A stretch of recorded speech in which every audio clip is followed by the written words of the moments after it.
Olá, o nosso vídeo de hoje vai tratar do substantivo. Esse é o primeiro vídeo de uma série de outros que nós iremos fazer para trabalharmos as classes de palavras. Se o assunto te interessou, dá o seu like, compartilha o vídeo, porque eu já volto.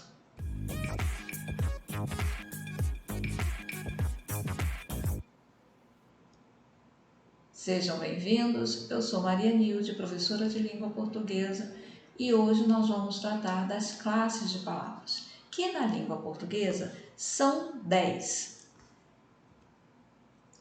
6 delas são variáveis. E quais são?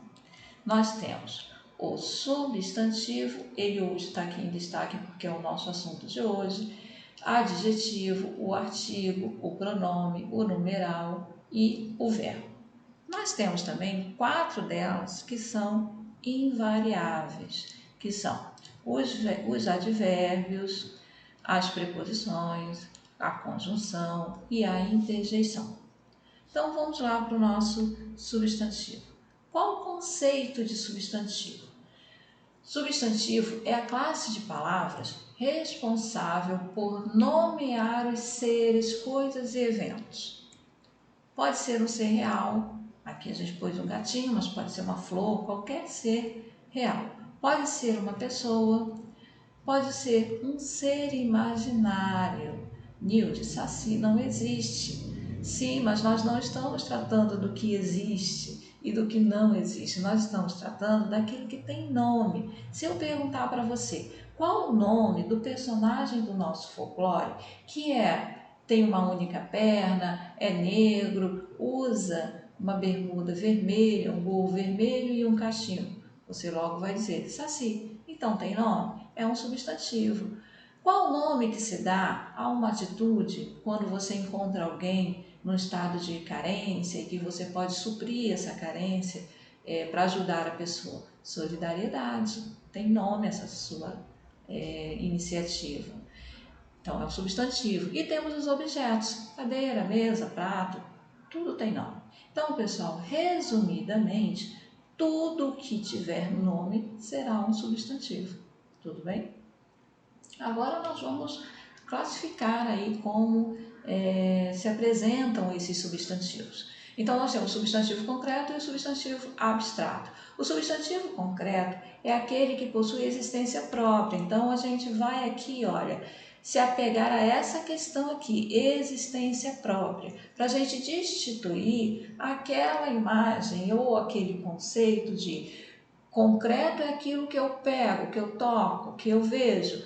Abstrato é aquilo que eu não vejo, que eu não toco. E essa definição, ela não é adotada.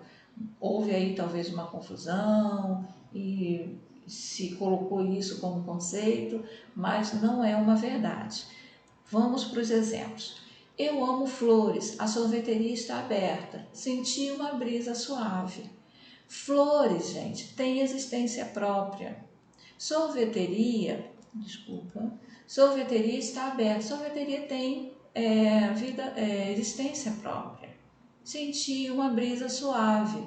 Coloquei aqui de propósito, olha, a brisa você não vê, você não sente, mas ela tem existência própria. Então, a partir de hoje, para você identificar um substantivo concreto, é só você perceber se aquele nome tem uma existência própria. Fechado? E o substantivo abstrato, Nilde, então, o que seria?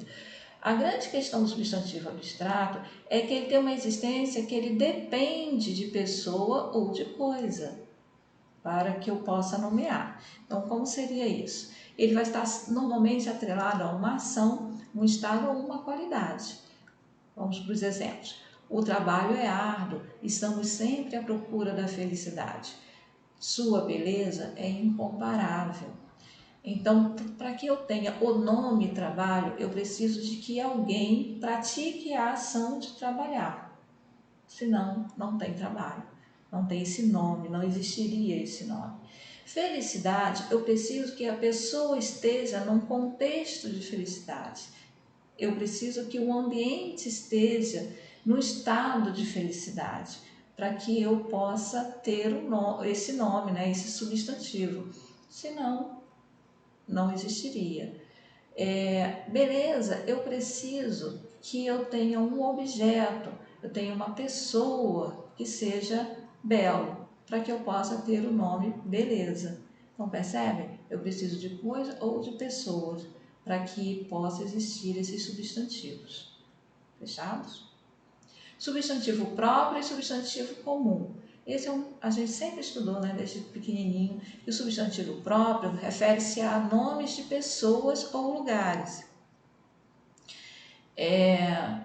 Então vamos lá. Ana é uma boa aluna. Júlia fez aniversário ontem. Nome de pessoa sempre vai ser um nome próprio, porque inclusive nós, por excelência, somos seres individuais, né? Tanto é que nós recebemos o nome de indivíduos.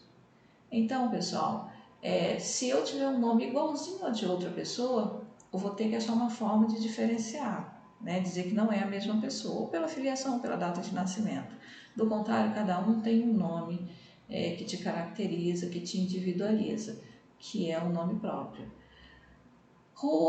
Recife é a capital de Pernambuco. Recife aí no contexto, no sentido de espaço geográfico, né, de lugar. Então, nós temos uma cidade que recebe esse nome que é só dela. Fechado. Universidade Federal Fluminense, do estado do Rio de Janeiro. Nós não temos outra Universidade Federal do Rio de Janeiro, é só uma. Então, ela é nome próprio. Rua 5 de Julho. Quando nós temos uma rua com um determinado nome, só aquela rua recebe aquele nome. Nilde, mas eu morei numa cidade que tinha uma rua com esse nome, depois eu morei em outra cidade que tem também a rua com o mesmo nome. Mas aí como se faz para diferenciar? Os municípios são diferentes, o estado é diferente, mas naquele lugar só existe aquela rua com aquele nome. Carrefour, Ford, Coca-Cola, isso se estende às empresas. Nós, inclusive, juridicamente, não podemos ter empresas com o mesmo nome. Então, Carrefour é só uma única empresa com esse nome. Ford, Coca-Cola, só elas existem com esse nome. Então, existe aí o critério da individualidade. E o substantivo comum? É aquele que se adota para nomear um ou mais objetos particulares que reúnem características comuns de determinada classe. Resumidamente, vamos pelos exemplos. Ela fechou a porta, Marina cria um gato, estamos no mês de janeiro, marcamos a reunião para quarta-feira. Gente, qual é a classe de porta? A classe de porta é a classe de objetos que servem para isolar um ambiente, ponto. Tem particularidade? Tem as portas de madeira, de vidro, de ferro, mas qual o nome que se dá a elas? Portas, todas elas recebem o nome de porta, então o nome comum. Gato, qual é a classe do gato? É a classe dos animais felinos, domésticos. Ok, qual é a particularidade deles? Um pertence a uma raça, o outro pertence a outra raça, o tamanho, a cor, mas todos eles fazem parte dessa classe de animais e todos eles vão se chamar gato. Janeiro. Janeiro faz parte da classe dos meses do ano. E qual é a característica, né, particular deles? É que todos os meses eles têm um certo número de dias, todos eles compõem um período que a gente chama de ano. Ok. Nilson, mas cada mês tem o seu nome. Sim, mas quando vira o ano, novamente vem janeiro, fevereiro, março. Vira o outro ano, novamente janeiro, fevereiro, março. Então, ele não tem um mês na nossa história que a gente atribuiu o nome de janeiro, por exemplo. Então, é nome comum. Marcamos a reunião para quarta-feira. Qual é a classe de quarta-feira? É a classe de dias da semana. Ok, qual é a particularidade? Cada um desses dias recebe um nome e quarta-feira é o quarto dia da semana. Ok, mas faz a mesma coisa do ano. Virou a semana, todos vão receber o mesmo nome novamente. Então, é nome comum. Tudo bem? É um substantivo comum. Já tem até um vídeo aqui no canal que eu observei alguns erros que a gente comete porque a gente escreve nos documentos 10 de março de 2000 e alguma coisa. E a gente coloca março com letra maiúscula. Nome de mês é nome comum, se escreve com letra minúscula, tá? Próximo. Coletivos. Eu vou explicar aqui, gente, do jeito que o professor Ivanildo Bechara nos chama a atenção. E aí depois a gente conversa, tá bom? Coletivos. Para o professor Ivanildo Bechara, ele diz assim, olha, coletivos de clientela só pode ser de cliente. Colmeia só pode ser de abelha. Vinhedo só pode ser de vinho. Então aqui, para ele, clientela, colmeia, vinhedo, ele considera coletivo. Aí ele pede para que a gente não confunda os coletivos com os nomes de grupo. Como seriam os grupos? Por exemplo, bando. Quando a gente vai ao dicionário, diz assim, ó, ajuntamento de pessoas ou animais. Pronto, deixou de ser de uma coisa só. Tanto pode ser de pessoa como pode ser de animais. Então, o professor Bechara deu o exemplo de bandos de pessoas, bandos de adolescentes. E ele diz assim, olha, quando você for utilizar nomes de grupos, você tem que dizer de quê? Enxame. Lá no dicionário diz assim, conjunto de abelhas de uma colmeia, por extensão, quer dizer, pelo uso da língua, grande número de animais. Então, pode ser de abelha, pode ser de vespa. Pronto, deixou de ser de uma única coisa. Então, vira nome de grupo. Rebanho, grande número de animais da mesma espécie agrupados e controlados pelo homem. Por extensão, pelo uso, conjunto de animais criados para cortes. Então, pode ser bovino, pode ser suíno. E aí a gente tem o rebanho de ovelhas, rebanho de cabras. Deixou de ser de uma única coisa. Então, rebanho também é nome de grupos, ok? Então, eu falei para você que a gente ia conversar. O que a gente tem que observar, pessoal? A gente não vai dificultar a nossa vida. Se a gente estiver na sala de aula e o professor ministrar esse conteúdo sem fazer essa distinção, ok, é sinal que o material didático que ele está utilizando trabalha dessa forma, a escola adotou essa forma de trabalho, tudo bem. Vamos fazer uma prova de concurso e lá você percebe que a banca não fez distinção. Inclusive o professor Bechara chama atenção para isso. Ele diz, algumas bancas não se atentam em relação a isso. Então, ok, se você percebeu, achou ali a questão correta, você não vai fazer questão por isso. E se a banca fizer questão, se a banca se apoiar nesse critério, também você vai identificar, porque nós já estamos estudando aqui, então você vai resolver a questão também com tranquilidade. Ponto, é só para isso, tá? Não é para a gente querer mudar as pessoas, as coisas que já estão aí não, tá bom? Voltando aqui para os nossos conteúdos.